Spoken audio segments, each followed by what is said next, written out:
మాజీ ఎమ్మెల్యే ప్రకాష్ రెడ్డికి పరిటాల రవి గుర్తొచ్చి నిద్రలో కూడా ఉలిక్కిపడి లేస్తున్నారని ఎమ్మెల్యే పరిటాల సునీత కామెంట్ చేశారు. 5 ఏళ్ల పాటు నియోజకవర్గంలో దోపిడీలు దౌర్జన్యాలు చేసిన తోపు సోదరులు ఇప్పుడు కనిపించకుండా పోయారని ఎద్దేవా చేశారు. అనంతపురం రూరల్ పరిధిలోని పాపంపేటలో పింఛన్ల పంపిణీ కార్యక్రమంలో పాల్గొన్న సునీత ఇంటింటికి తిరుగుతూ పింఛన్లు అందజేశారు. గతంలో కారు బాంబు పెట్టి 45 మందిని పొట్టన పెట్టుకున్న దుర్మార్గులు తోపు సోదరులంటూ ఫైర్ అయ్యారు.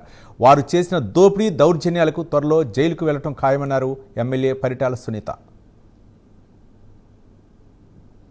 1వ తారీఖు వచ్చిందంటేనే గౌరవ ముఖ్యమంత్రి చంద్రబాబు నాయుడు గారు రాజకీయ నాయకులతో పాటు ఆఫీసర్లందరినీ కూడా పొద్దున్నే 5 గంటలకే ప్రతి ఇంటికి వెళ్ళి ప్రతి ఒక్కరికి కూడా మీరు ఎవరికైతే పెన్షన్దారులు ఉన్నారో అందరికీ పెన్షన్ పంపిణీ చేయాల, డైరెక్ట్గా మీరే వెళ్ళి పంపిణీ చేయాలని చెప్పిన గొప్ప నాయకుడు, గొప్ప మనసుండే నాయకుడు గౌరవ ముఖ్యమంత్రి చంద్రబాబు నాయుడు గారని కూడా మనం చెప్పుకోవచ్చు.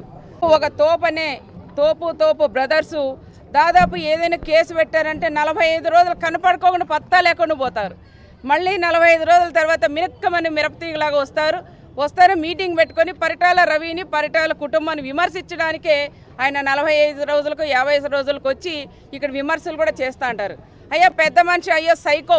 ఆయన మాత్రం నిన్న ఒక మీటింగ్ పెట్టి వాళ్ళ పార్టీకి సంబంధించిన మీటింగ్ పెట్టి ఆ మీటింగ్కి సంబంధించిన మాటలు ఏదైనా మాట్లాడాలి. కానీ ఈ ప్రభుత్వం వచ్చిన తర్వాత ఎవరికి అన్యాయం జరిగింది, ఎవరికి న్యాయం జరిగింది, ఏం పనులు చేసింది ఎమ్మెల్యే, ఏం పనులు చేయలేదు, దాని గురించి మాట్లాడాలి. కానీ అనవసరంగా వచ్చి పరిటాల రవి గారి గురించి మాట్లాడేది అది ఎంతవరకు ఒక్కసారి అందరూ కూడా ఆలోచన చేయాలి.